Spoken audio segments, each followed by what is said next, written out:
Good afternoon, everyone. Welcome to our panel today. I'm Anna Baker, Marketing Manager at Vanderbloemen, and today I'm so excited to welcome Holly Tate, our Vice President of Business Development, and this panel of incredible church communication leaders. Over the past few months, we've all realized how important it is to communicate clearly and consistently across all of our channels as we've been online. And a lot of churches are now considering having sole church communication experts on their teams. So we really wanted to hear today from this panel about what they do on a day-to-day basis, what it looks like in church communications, and some of the things that they've learned in the past few months that will help all of us become better church communication leaders. So before I hand it over to our panel, I wanted to remind everyone that we will be on Facebook Live again this Thursday for a Q&A session on the Paycheck Protection Program. So if that applies to you, join us again on Thursday at 1 o'clock. And with that, I will hand it over to Holly and our panel. Thank you so much, Anna. We so appreciate all that you've done to help set this up. You are behind the scenes all day, every day, making things like this happen. So thank you for all of your hard work. Yes, as Anna said, I'm Holly Tate, honored to be on the Vanderbloemen team and super excited about this panel because I have so many friends that are joining me and some new friends. And so I would love to start our time together. Let's just go ahead and dive in. I would love for you guys to hear from these amazing church communications leaders of all over the country. So one of the reasons I handpicked these folks is that we've got states all over the country represented at different phases of the reopening process and also at varying sizes of churches. And I think that's really important as we're talking about communications. We have all different shapes and sizes represented here. So Haley, I would love to start with you if you'll introduce yourself and tell us what is the biggest focus right now as you think about the communications at your church, Bayside. What's your focus right now? Well, hey, my name is Haley Betrayus. I'm the Director of Digital Engagement at Bayside Church, the #1 fastest growing church in the nation, according to Outreach Magazine. Had to throw that in there. We're up in Northern California in the Sacramento area, and we have about I think we have like 7 physical locations. We're about to launch 2 more. We have our online campus, and we also have a location inside Folsom Prison, but you don't want to do what you got to do to go there. So, so true. The thing I would say for my role and my position, what I'm focused on in this week, because everything is day by day, week by week in this season right now, is just understanding and realizing that like as late as the information is coming to us, it is so important to communicate and to get it out to our people in an effective way. And a lot of times people think that's just shouting on our social and digital channels. But we try to be a little more creative in how we do it. I know it's really difficult given the time constraint of when these decisions are made and when they need to get out to people, but just really keeping that in mind and seeing how we can communicate vital information in a creative way. Awesome. Thank you so much, Haley. Aaron, let's go to you. You're a new friend of mine. You actually, I got to see your video that you made for reopening the church, and it was so good that I said, I got to have this guy on one of our panels. So would love for you to introduce yourself to our viewers today, and what is the focus for you this week as you're thinking about church communications? Yeah, my name is Aaron Mamuliak. I'm in Port St. Lucie, Florida. So COVID-19 doesn't apply to us here. And I'm joking. And yeah, for communications, we're really focusing on like a full front load of communication from website to email to text and all that. And we're also taking this time to rethink how we communicate for the future. So our church was kind of like in this stagnant phase, and we did things that we didn't want to do just because we kept on doing them. And then so COVID-19 really allows us to hit a reset. So now I'm thinking more, especially this week, is how do we reset and redo everything we're doing just a little bit better? Like how do we eliminate something like the announcement block or something, and how do we do it better? So yeah, as far as communications go, that's what my focus is right now. That's awesome, Aaron. And your church is Sunlight Community Church, right? Yeah, Sunlight Community Church. We've got like 4 small campuses, about 600 to 800 people, 600 adults, about 800 people all together. So. Awesome. Well, thank you for being here today. We had your senior pastor on one of our other panels on Yeah. executive operations. So we're grateful for all that we're learning from you guys. All right, Jeremiah, introduce yourself and tell us what you're thinking about this week as it has to do with church communications. Yeah, absolutely. Again, my name is Jeremiah Bartlett. I'm the communications director at Southside Church. We are a strategic partner of North Point Community Church. This week, much of my attention is around the communication for our first physical gathering, which is exciting. So first physical gathering since we closed our buildings at the beginning of the pandemic. We're going to be hosting an outdoor gathering at our locations on June 28th. So really thinking through the signals that we want to have in front of people, signaling safety, promoting hygiene, that sort of thing, the signage, and of course, getting that communication out in an effective manner using multiple channels. So yeah, that's my focus for this week because that's coming quick and it's super exciting. That is a huge focus. And thank you for taking time out of this busy week for you to share with us so we can learn from you. All right, Ryan, let's hear from you. Tell us who you are and what you're focused on this week as it has to do with the world of church communications. Yeah, Ryan Wakefield, Director of Church Marketing University. I'm actually just tired from hearing Haley's job description. So, hey, and side note, we've got over like 100 people watching online. So put in the comments what your role is. I actually want to give away some Starbucks gift cards. So Ryan, I brought some fun to the party. Haley brought some fun last time. I was like, she's going to have some giveaways. I'm going to bring some giveaways. So let us know what your role is. But I help a ton of churches, a lot of communications directors. I help my church here in Kansas City with marketing. Right now, we're focusing on the kind of this relaunch phase. I think doing the balancing act of holding like digital, like how do we keep serving our digital audience while launching in-person services? So that's been tricky. I think the whole last 4 months has been tricky, but I'm glad this panel, I'm going to be learning from you guys as much as hopefully we're helping the audience as well. So just pumped to be here. Yes, that's awesome. Thank you for inviting folks. We'd love to hear from you guys. And that's a good reminder that we're actually going to open it up to Q&A towards the end. So please, please, please put your questions there. We're going to leave plenty of time for that towards the end so we can get your questions answered. All right, Ryan, you and I have been working on a blog post that we are going to be releasing. If it's not on our website already, it will be today. And so I wanted to hear from you at Church Marketing University. You guys have your pulse on the really pain points, the challenges that church communicators and marketers are facing around the whole country. So as you think about this role or responsibility of church communications, what are the primary responsibilities that you typically see church communicators that they're over?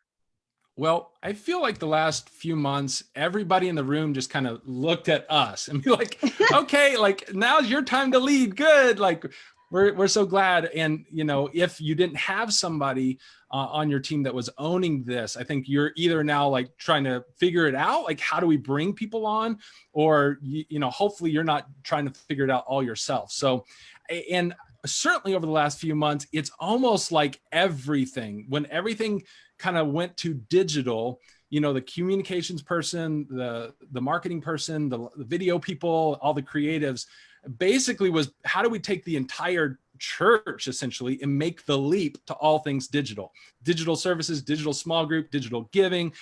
So all of a sudden, you know, communications became the central point for a lot of what the church was doing, which that was the good and the bad news. The bad news being we probably should have been doing this like for years. The good news is finally we have a seat at the table, and I don't think that is going away anytime soon. So I think on one hand, the church communicators that we work with are very excited and thrilled to be a part of the table. On another hand, we're all exhausted a little bit. I think it's just like, oh man, this has been a lot of work. And then moving forward, I think figuring out a lot of what Aaron said is like, what is this going to look like? Like, let's take this opportunity to innovate, try new things, get rid of old things that we wanted to get rid of. And so finally, we've kind of got a voice, which is so important but we know we have a lot of hard work ahead of us. So it's exciting times. For those church communicators out there, we need you, and your work is really, really important. So that's exciting to finally, hey, we're at the table. We've kind of moved from the kids' table at Thanksgiving to like the real table. So it's cool to be here. That's so true, Ryan. And that's actually one of the reasons why I wanted to do this panel, because we at Vanderbloemen, right, we help churches hire and build their teams. And we've been getting a lot of questions now that they realize finally that this is a seat that needs to be at the table. What does this seat look like? What does this team look like? And so one of the things that I really like about everybody represented here is y'all have different titles. You're all at different sized churches, and your communications teams look really different. There's not a template to church communications teams. And so I would love to hear from you guys. What does your communications team look like? It might be one person, it might be a whole slew of people. So Aaron, let's start with you. I know, your title, you oversee direct outreach, I think in discipleship and communication. So talk to us about what that looks like for you at Sunlight. Yeah, I don't really know. They just they just tell me. So I wear a ton of hats. Primarily, it was a lot of outreach and like just the presence online before coronavirus. When coronavirus hit, our primary team was me and the video editor. And so everything just fell on the two of us. And so over the last 2.5 months, we started putting these systems in place, and we just told everyone, hey, your jobs descriptions are different now. Now you guys are all YouTube stars. And so everyone start making videos, everyone start getting to know Zoom and Google Hangouts, and we'll just try to figure this out as we go along. So there's been a lot of systems that I'm already familiar with that I was able to implement there. And so I'm like web designer and stuff like that now. And one of the things that we leaned on was a lot of Upwork stuff and outsourcing to VAs. And so now we've come out of, or we're transitioning out of this coronavirus season. We have a new person on to handle like the media requests and communication and stuff like that. And I'm still overseeing like marketing. And so we've grown from me to include the video editor and another person full time. And so it's a team of 3 right now, but it's very new and we're still getting our feet under us. Yes, I'm sure a lot of people feel like that even the team probably looks different than it did before we entered the COVID-19 season. Jeremiah, what about you? What does the communications team look like at Southside? Yeah, so we look a little bit different here currently than we did before as well. So we saw an opportunity, like you guys said, we went all in on digital, like everyone else, digital everything. And so we had this opportunity with staff that were typically Sunday staff to give them some hours and redeploy them based on skill sets and giftedness and things that they had to be able to help with that. And, we're asking the same questions from this, when we reopen, what does that look like in the future? What do we keep and what do we not keep? And so, but currently the communications team, I get to lead our communication, social media and creative media teams. They're made up of platform managers currently. This is not just social, but blog, web, app, email, all the places. And then engagement specialists, which maybe that's a volunteer role in the future too. I don't know, but we've been able to redeploy some staff as engagement specialists where on a particular social platform, they have like an on-call day there so that we can continually engage people throughout the day because engagement's up. And then content creators, video editors, producers, writers, and designers and that sort of thing. So it's seizing the opportunity and seizing the moment, and then just leveraging the skill sets of people that we have on staff and volunteers. I love that, engagement specialist. What a great title. And even, to pivot current staff members, but even as a potential volunteer role, I bet that's sparking a lot of ideas for people that are watching today. All right, Haley, talk to us about Bayside. You all are a very large church, fastest growing according to Outreach. So would love to hear what the communications team looks like at Bayside. Yeah, our communications team. So, gosh, this is tough to answer because we don't really like the word structure here. And it's like shared leadership, and we don't even have like one main pastor. We have like a deep bench of amazing teaching pastors. And I don't know. I feel like we're struggling a little bit to find a structure that best supports everyone. So we're kind of malleable in this way of, we have about 13, I believe, people on, I would call it the global communications team, which I brought in that language from my time at Saddleback, being on the global comms, Marcom team there, and then coming to Bayside. But we don't really use this global language. It kind of was staff from the largest campus that melted into this support team for all of the other campuses as well. But then we pulled in a couple guys from some of our neighboring campuses to help with launching 8 online campuses and getting those going every single weekend, not just to online, but to app and to like Roku and Apple TV.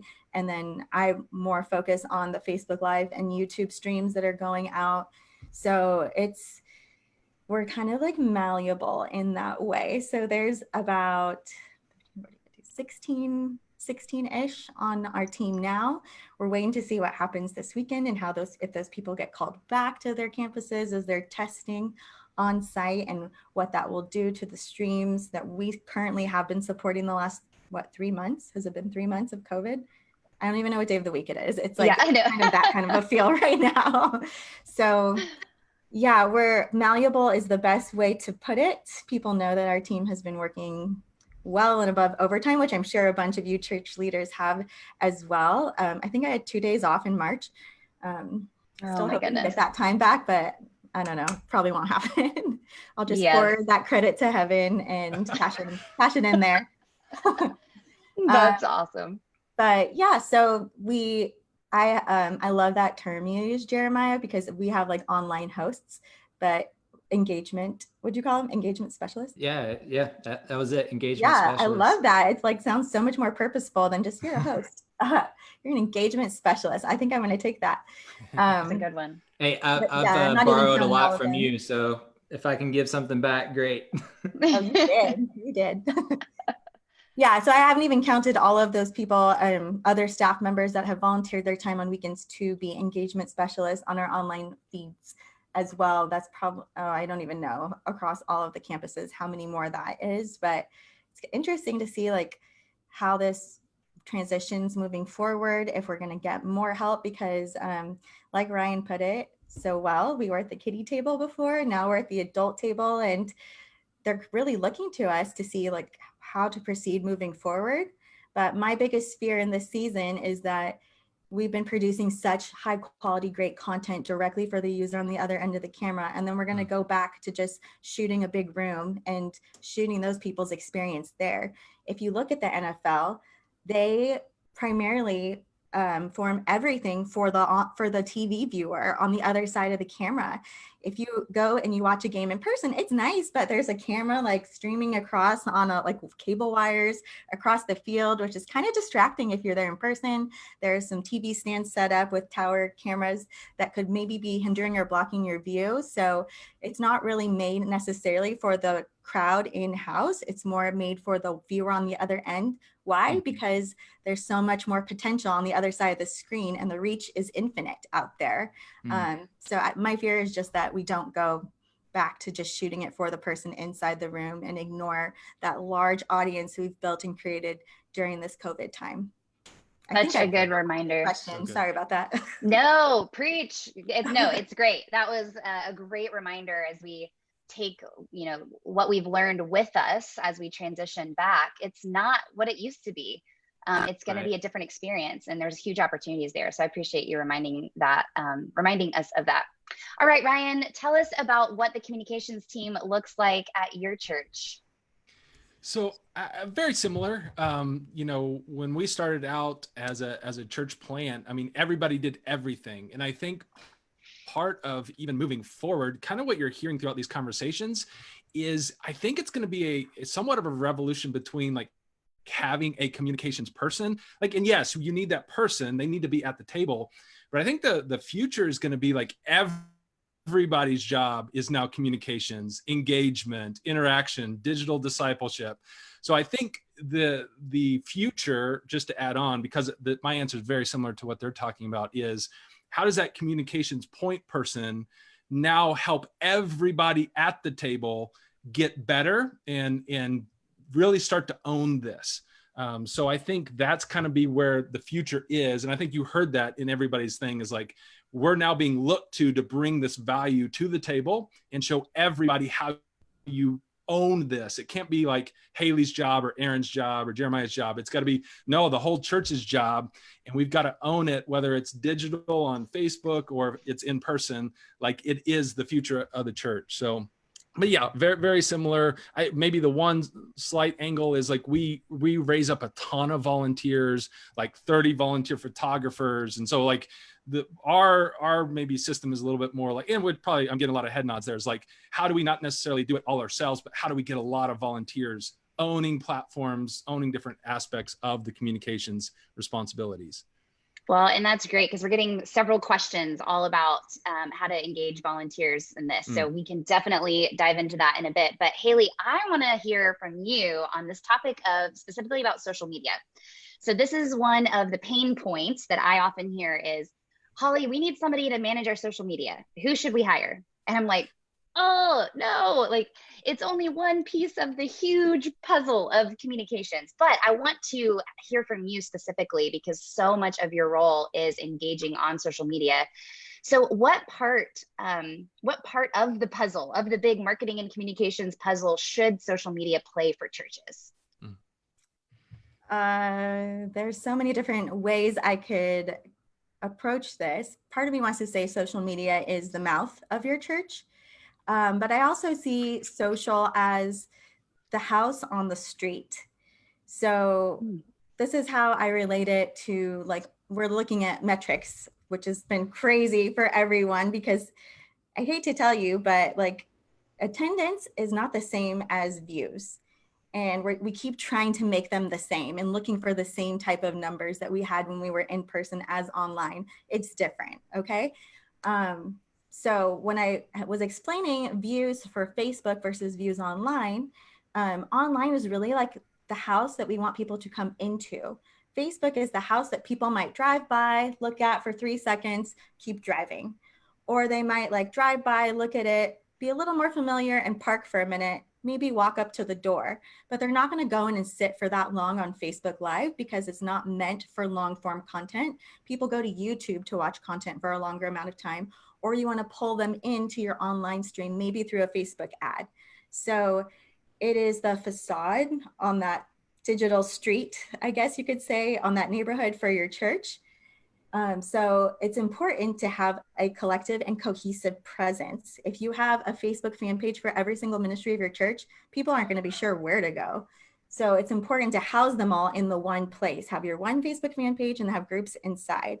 But overall, I don't understand why we pay so much attention to hiring people to do onstage announcements than we do to have people be the voice of your church 24/7 and the 367 hours outside of Sunday. I mean, it's a lot of work. There's a lot of weight to it. I've worked through a lot of national disasters and national tragedies, having to be a response person for that on social. And there's been nothing like what has happened in the last couple of weeks that we felt the most weight of every single response representing the church could be taken one way or the other. And it's like approaching that with such delicacy.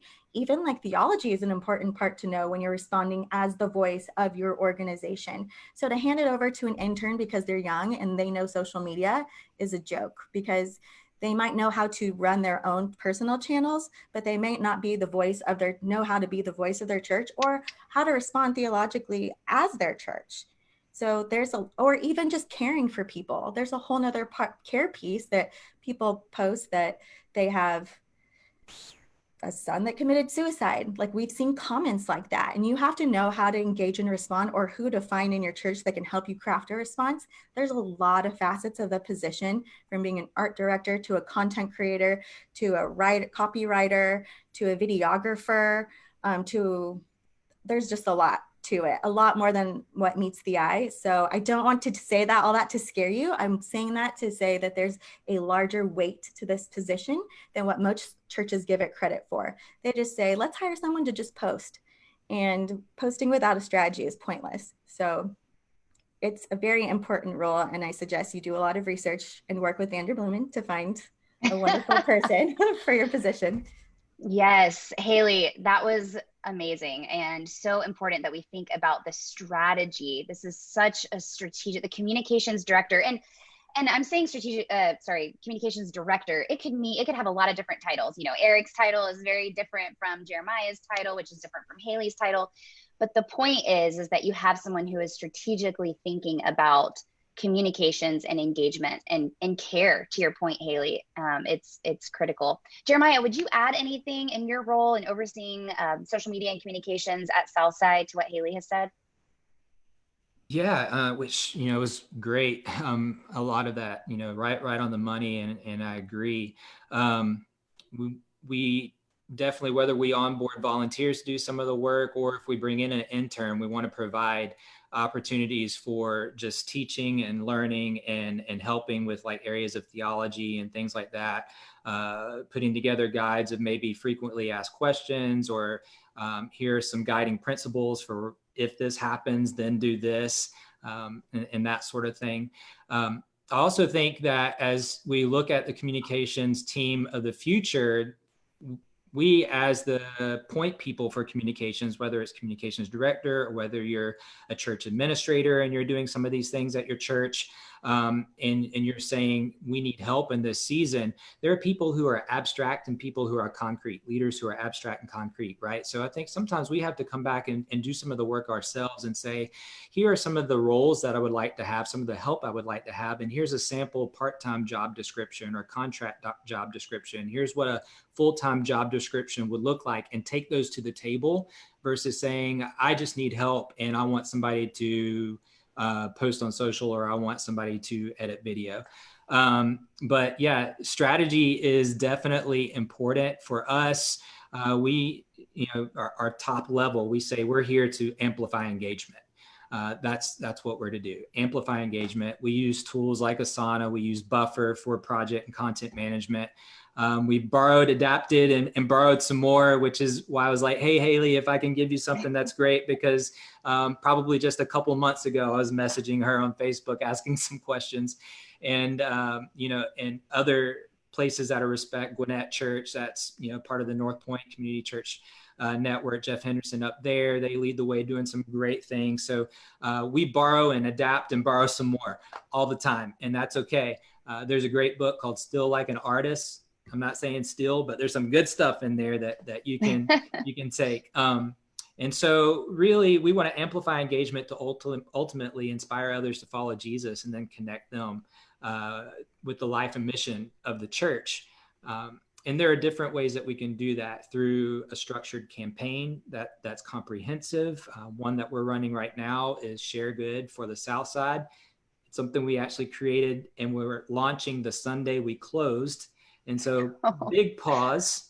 And then we were able to bring it back because our community really needed some good news in this season. So if anybody wants to check it out, go to forthesouthside.com, and you can see some of the tools and resources there for how we're able to, as attenders, get behind this rally cry of we're for the South Side.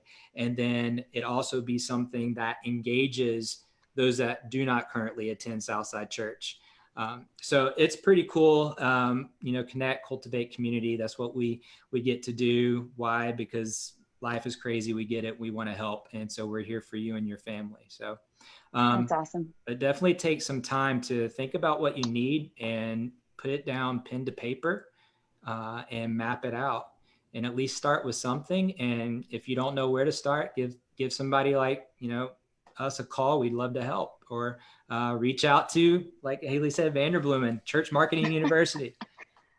That's awesome. Thank you, Jeremiah. Ryan, to build on that, Church Marketing University that you started, which is an incredible resource with lots of different courses that folks can take, from photography to videography to social media and everything in between. I would love to hear from you. When you go to the Church Marketing University website, it says, we help you get more visitors every week. How do you see the communications team responsible for doing that? Because I think that's what a lot of church leaders who are new to the idea of communications as a critical part of your team, they typically look at it as, oh, that's the team that makes the bulletin, or they manage our social media, or they make things look pretty. So how do you see the communications team as being a crucial part of generating new visitors to your church? Yeah. And on that, I think if you can show that and demonstrate that to your leadership, they will love you. Like if you can show how what your job is doing, what your role is helping reach more people and see their lives transformed by God, they will be like your trust, your credibility, your seat at the table will just go through the roof. So I would answer that question, Holly, with some data that we did at Summit Park Church. So from the very beginning, when we launched Summit Park Church, part of our visitor follow-up is we do a survey. It's a simple 10-question survey. We want to get feedback from visitors, like what is their experience? What went good? What went bad? So part of that is we say, hey, mark everything that influenced your decision to visit Summit Park Church. Not just number one thing, but mark everything that influenced your decision to visit the church. So we've got years of data of what's actually influencing people to come visit the church. So the number one is always going to be like friend and invitation. So one of the main roles of a communication director is how do you leverage the people that love your church already, they love God. How do you leverage them so that they can be kind of your front line of inviting people and sharing the good news and sharing their faith? So part of that is through that internal communication that should be part of your job description. The second thing that shows that's influencing people's decision to attend is the website. So no, your website's not dead. It should be constantly and consistently getting new visitors every single week. It should be the most effective team member that you have. You should have a job description for your website. You should hold your website accountable, and you should give it a raise if it's doing good, and you should fire it if it's not. So the website is number one or number two. Number three for us is Facebook. So we run a lot of Facebook ads, ad campaigns. So that's another great tool. All of these tools work together with friend and invitation, word of mouth. So you want to be working all these together. Your website, your social media channels, Facebook ads do best when they're amplifying your internal audience as well. The fourth thing for us is Google search. So things like search engine optimization, putting out content creation on your website. And then the list keeps going on from there, like outdoor signage, your brand's going to get in there, video content's going to be in there. So part of the role, I think, of a communications director is find out what is actually working, what's making a big difference, double down on that, and make sure that you're putting a good amount of time on that to really reach as many people as you possibly can. And when you do that, man, your leadership credibility will go through the roof, because your leadership will see like, oh, what you spend time on during the week actually translates into people ending up in heaven for eternity. So like you get a raise, right? And they see why your team is so crucial to the mission and the vision of the church. So that's kind of the things that I would say for comms directors to really focus on. I love that, Ryan. And Aaron, so Ryan just talked about how the communications team helps us bring new people in every week. But your role at Sunlight is outreach, discipleship, and connections. And as a part of that, because you have a marketing agency, you also oversee communications. So you guys are about 800, I believe, pre-coronavirus time, about 800 bodies. So I'd love to hear, how do you see communications supporting outreach, discipleship, and connections? What does that look like at Sunlight? So basically, we chose that title because pastor of marketing just didn't seem right. So we're all like, we got to change that. This sounds weird. And so it's what it is, right? We found out that we have people in our congregation that stayed in our church for like years. And they're still like, we still kind of consider them baby Christians. We're like, do you even listen to the sermons? And we've got gospel-centered sermons and stuff like that. So what we found out that the number one thing is that to change someone, at least for my personal self, is a discipleship, like a one-on-one mentorship, like looking discipleship. And so that's been my number one priority, is like, how do I get people out there, not necessarily in service or even like a fan of our pages or following, but how do I get them all the way through into discipleship? I don't even care about membership really. And if they're in a discipleship process, this is just what we found works for us. They start to give more, they start to serve more, they start to tell more people about the church. And so not necessarily like for us, we focus a lot of time on like our lights and the sound and technical aspects of it, but that's mainly the goal. And so what I did for that is there's just like, we send out a lot of testimonials about people being discipled. We have a lot of conversations about with different people talking about, hey, you know what, you should really be in the discipleship process. We've actually developed an app to track like, okay, you've discipled like 5 people and this person discipled like 3 people. And now we could see everyone's, it's like a big pyramid scheme of discipleship. It's like so crazy. And so we adopted the philosophy of like, hey, when we get to heaven, we want to know how many disciples we've made. Again, you know, this is Great Commission type of stuff. And so that's kind of where we are as far as developing like a strategy for that. So everything is kind of revolved around how discipleship, and we have learned to move away from butts and seats into, you know, this one-on-one discipleship. So that's where we're at right now. That's awesome, Aaron. Well, and Ryan, you started the conversation today by talking about how, you know, communications really is kind of the hub that, and to me, I call it alignment. And whether it's getting help, you know, helping get the sermon or service ready on Sunday and thinking about there's been a phrase where people say, you know, from the parking lot to the pew. Now I think it's from the iPhone to the parking lot to the pew and back again. Because even people are on their iPhone taking notes during a sermon if they're sitting in that pew. So it's all integrated in the communications team, whether it's getting new visitors or building out discipleship pathways and helping people become followers of Jesus. Like that's what we're here to do. And communications is such a critical part of all of that. I actually want to dive into some questions because we have a lot and there's some really great ones here. So Ryan, I'll throw this one to you first. The question is, we struggle with who do we get to help with our social media platforms? Oh, hi, Anna. I'm asking, you're back. I'll ask this one and then I'd love for you to jump in, Anna, after I ask this one. So Ryan, what are some training resources to build volunteers and staff specifically on social media? Oh man, that's a tricky one, but that's a long-term journey of like just making sure that your team is constantly growing and they're constantly learning, because this is never ending, right? Like it's never going to end. You're always going to have to stay up to date. I think was a lot of questions about that volunteer piece, because a lot of people were saying, hey, what Haley was saying, this is such a crucial role. It's hard to get volunteers involved when they've got to know theology. They've got to be able to pray for do suicide prevention. Like, so I would say start in areas where you can get volunteers involved to help you, but maybe not all to that level just yet. For example, a photography team is a great place to start because you've got a lot of people. You can start with junior hires that want to develop the skill.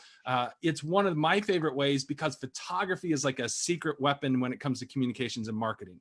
So for all your social media channels, if you've got great photography for your website, for your Facebook ads, so they can help with photography without necessarily knowing a whole bunch of theology quite yet. So I would break down your communication channels to smaller tasks that require less expertise. They don't need to go to have their MDiv in something, and then get them plugged in there. Now that frees your time up that somebody else is being, you know, the photography side of that, or helping you write copy, or it could be any number of things. And then now you leverage what only you can do, which is speak to the massive, you know, cultural things going on right now that you're not going to want to volunteer to speak to. So that's what I would say. Break it down, start small, start where you can train like that. And then that could be a whole, you know, like a whole dialogue in and of itself, because that's a long-term journey.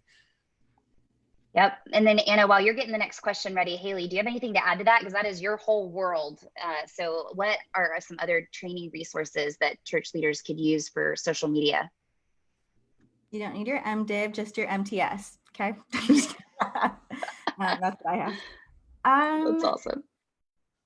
Gosh, I think you'd need a process. So if you're not ready to receive a volunteer and walk them through a process, kind of like in that digital discipleship mentor that Aaron was talking about, then you shouldn't have a volunteer. So you know you need them, but there should be a process to walk them through. And for us at Bayside, we make sure they run through a questionnaire of like, what are you interested in? What's your experience?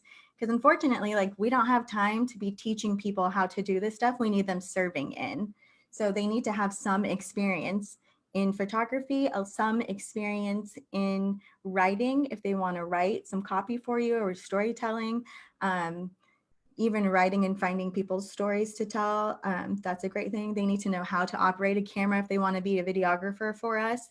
If they want to learn how to do it and they're college age, then they can intern. And that's the best thing I would recommend. If you have young high school or college students that want to learn how to do it, make them an intern, and then you have a committed amount of time to where they're learning on the job and helping to serve the church at the same time. And you don't necessarily have to pay them, depending on what state you live in and how internships work, if they're learning, if they're doing on the job learning. So I would say have a process. There aren't a lot of resources out there because not a lot of people know how to do it. But I think you also need to, it's harder because you need to pull out into the big church world and see like, how do we even as a church get volunteers across the board? Because if that's broken, it's going to be pretty hard for your little communications team that's kind of behind screens all week to get out into the field and to find volunteers. So for us at Bayside, we just tell some of our leaders at our campuses, hey, you guys do the most talking to people and meeting people on a weekend. If you find someone that is interested in this or has these skills, tell them to text comms to 56316. It'll take them through a questionnaire where we kind of vet them first. Then it'll send them to the correct department lead who can then take a phone call or take them out to lunch or have a one-on-one and walk them through the process. And then we have most of them get fingerprinted. Because if you're wanting them to take photos of kids, I think that's absolutely necessary, especially nowadays. If they're getting behind the scenes or easy access, some people volunteer just to get easy access to the pastor or backstage. They should be fingerprinted. So we just take those extra precautions at Bayside, but we have a process that we walk them through. So look at your bigger church process. If you have a class system, maybe it's through your membership process where you're seeing if people have been baptized or saved, and then if they want to serve into a ministry, like have a presence there so people even know that's an option for them to serve. Because when people hear serving, they think usher, greeter. They don't necessarily think communications director or social media. I can serve in these spaces. So just make sure that you're communicating it well and that you're in line with the process of your church. Great advice. Super helpful. Thank you, Haley and Ryan. All right, Anna, what questions do we have? Yeah, we're getting a lot of really awesome questions. One of them is about what happens if there is a COVID-19 breakout that happens at your church and the media finds out. So I think that is obviously relevant right now, but church communications in general has to also deal with crisis communication. So what do you guys have to say about that? And where do you even start when a crisis occurs? Yes, Haley. Haley's like, been there, done that. I don't know. PR doesn't somehow manages to fall under the social role, but I don't understand why. So these are great questions that you have. And part of our ministry here at Bayside is Thriving Leaders.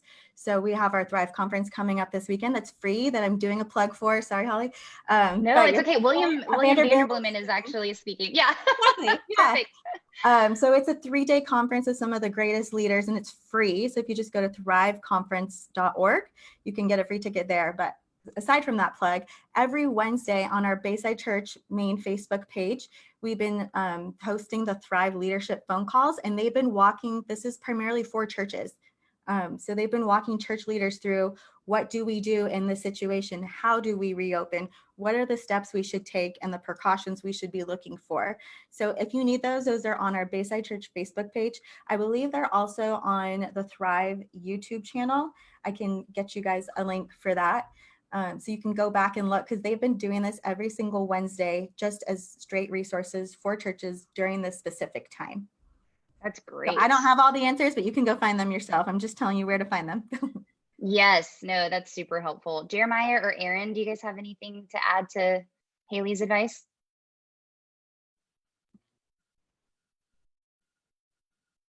Nope. Good. The thumbs up emoji was awesome.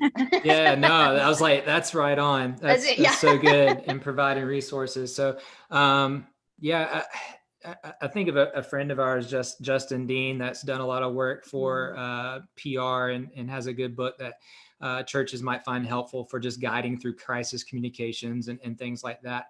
But you know, it's that balancing act of grace and truth too.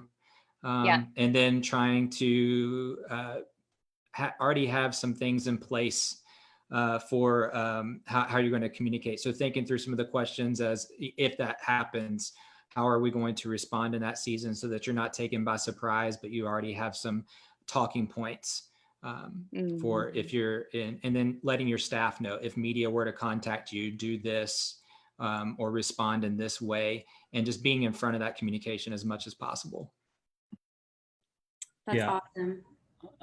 I don't know. It's so hard because in our church, we got police officers and BLM supporters. And so we've got like, the church is like the uniting voice between all sorts of political spectrum stuff, especially with nowadays. I just recommend you guys sit in prayer, just like we have.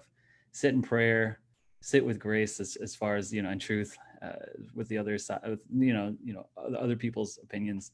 And then just communicate as best as possible, because the church is relevant only when it talks to relevant, issues of the day. And to not communicate, I think, is a mistake in itself. So, I mean, I think it's different for every church and where you guys stand. So it's very tough. Yeah, no, that's a great point, Aaron. And if there are non-communications folks watching, if you're a lead pastor or an executive pastor, I would just encourage you to bring your communications person to those conversations. Sometimes I think it's easy for executive team members to keep that private when something happens that is a difficult issue, but bring your communications person in. If you've hired the right person, they're naturally gifted, and they are on the front lines of hearing and talking to your congregation on a daily basis. And so they'll have a lot of insight to really help you figure out what to communicate and how to communicate it. All right, Anna, what other questions do we have? Someone is wondering about app options for providing worship services. So do you guys use apps? Do you mostly use Facebook Live? How do you stream your services? Yeah, Jeremiah. Yeah, sure. So currently we use the Church Online platform by Live Church for streaming our services. We choose that platform because it just offers some other opportunities for engagement through their live chat feature and things like that. We are exploring other channels that we're going to open up in this season, channels including YouTube, Facebook, and possibly even Instagram Live that we haven't currently, but are really looking at taking more of an omni-channel approach to this, because everything is distributed and people are consuming content on different platforms. So if you were able to look at your analytics, and you might have one demographic age group of people primarily using your website, and then another one on Facebook and another one on Instagram. And so you're trying to get them this content so that you can engage with them. So engaging them where they're at would make a lot of sense. And an app that we use, I've built things before with custom church apps. One that we currently use is through Subsplash. I think PushPay offers a good one too. And a lot of them have different integrations with Vimeo or YouTube, where you can kind of stream through third party that way. And then also be able to get into Roku and Apple TV through that service as well. That's great. Aaron, your senior pastor had mentioned a texting app, I think, that you all had used, that someone was asking about on our last call. What sounds like texting is a big part of your communication strategy. What do you guys use for that? Yeah, so I use a white label for my own business. And so when all this came down, I didn't have time to research anything. So I just started using my own business. So I don't want to plug that. There you go. But there are, like, you could definitely use something like ClickSend is one app. And then I'm sure there's a whole host of other things. Literally just Google texting applications and you should be good to go. If someone wants to use me, it'll let me know or whatever. But just Google texting applications for church and you should be good to go. That's awesome. Haley, it looked like you were about to say something a minute ago regarding apps. Oh, yes. We too were using the Church Online platform from Life Church, which is great because it's free the first few weeks. But y'all on the East Coast and Central Coast were crashing it for us during our first services on the West Coast. So it wasn't awesome after the third week of doing it. Yeah, we felt that in the second service. So. Oh my goodness. Service on our time. So we've moved over to this platform called Sardius, and I don't think it's that well known quite yet, but we also stream I told the campuses only one service a weekend on Facebook Live. Facebook will flag you for the exact same content being posted multiple times, so you want to be careful about that. And then we only do one service from Bayside Church on our global YouTube channel so that we can give that video time to saturate in the audience. If you have competing videos against each other, you're not going to get as many views across the board, and you don't need duplicate content on one channel either. So we do YouTube, and then we use Subsplash as our app for our church, where we also can post our whole services through there. They're a pretty great app, and they've been they just are constantly updating and developing further. And we do have a text-in app, but I don't oversee that. So I am not sure what it's called, but it is a big part of our strategy as well. And it already was prior to COVID-19, which was nice. It's great. So what other questions? Yeah, about tools. What about social media posting? Do you guys use platforms for that? Do you post directly to your social media platforms? So I have always been I've been in social media since the beginning of time in church world. So I was there when they dinged you for using a third-party app to post onto their channels. Dinged you, meaning they didn't prioritize your content in the newsfeed because you weren't using their platform to post. And now Facebook has this very built-in creator studio where you can schedule posts to Instagram as well as Facebook. So they are really making a point to keep you on their platform. So I think you would be silly not to use that. And then for Twitter, I use TweetDeck. Is anybody on Twitter anymore? I don't even know, but but we are. So I use TweetDeck for that. And then just YouTube also has their own little version of Creator Studio in there. So just natively on the apps, it is a little bit more work, but I don't want to take any chances with minimizing our engagement because Facebook does a good enough job of doing that for you. So. Mm-hmm. Awesome. Well, before we close out, someone commented, which I think you guys can all relate to, that they are the director of communications at their church and their role has changed so much since COVID-19 took over. So the better question for what we do is, what do I not do? Which I thought was very relevant and funny for our conversation. But one more question that we got, which Holly kind of touched on in the beginning, but we're getting lots of questions about this, of if you are hiring a new communications director, or maybe you're just getting started, you want to hire someone, how can you even learn about what a job description should look like, how much you should pay this person, if they should be a volunteer or a full-time staff member? Do you guys have anything to offer on that? I'll go first and just say that we did officially publish our blog post that we worked with Ryan's team at Church Marketing University on. It's an incredible resource that is a great starting point. And we even went into alternative and supplementary job descriptions of social media and videography and photography. And so that is live. Anna, I think, did you put it in the comments? We're going to put it in the comments, yes. Okay, perfect. That's going to be a really helpful resource to a lot of folks that are just figuring this out for the first time. But I would love to hear Aaron, Ryan, Jeremiah, Haley, any advice that you would give to folks that are just figuring out this role for the first time.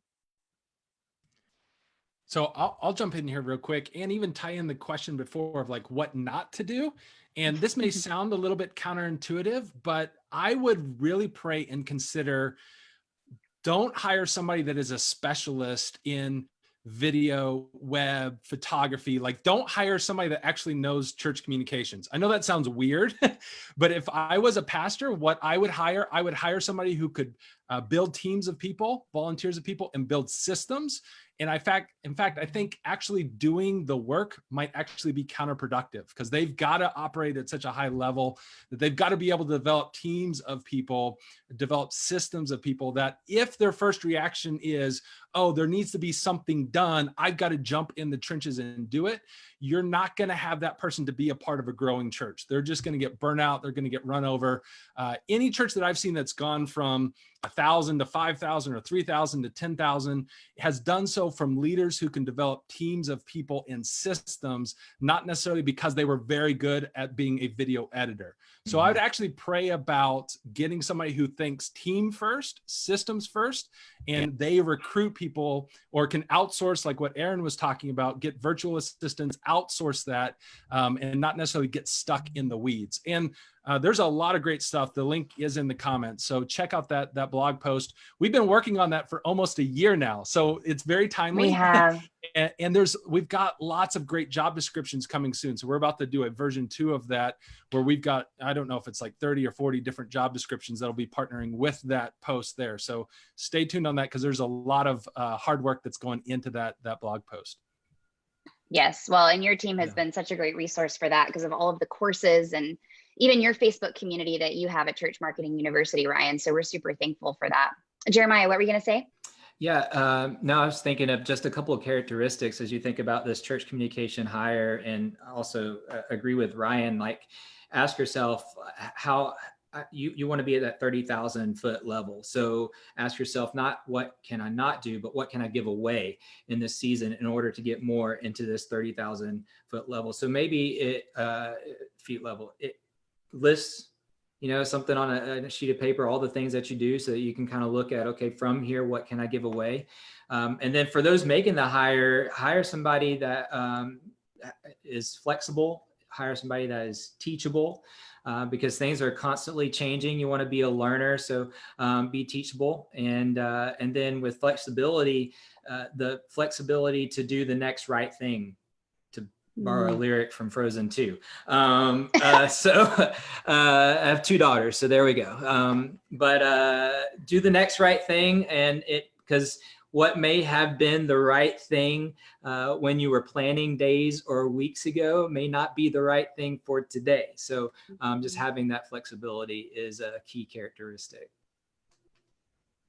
Such a great point. Well, I just want to thank each of you for taking the time. I know there are a million other things you could be doing and probably need to be doing on your Tuesday, but I'm grateful, Haley, Ryan, Jeremiah, and Aaron, that you are taking time to invest in church leaders and really the future of this role.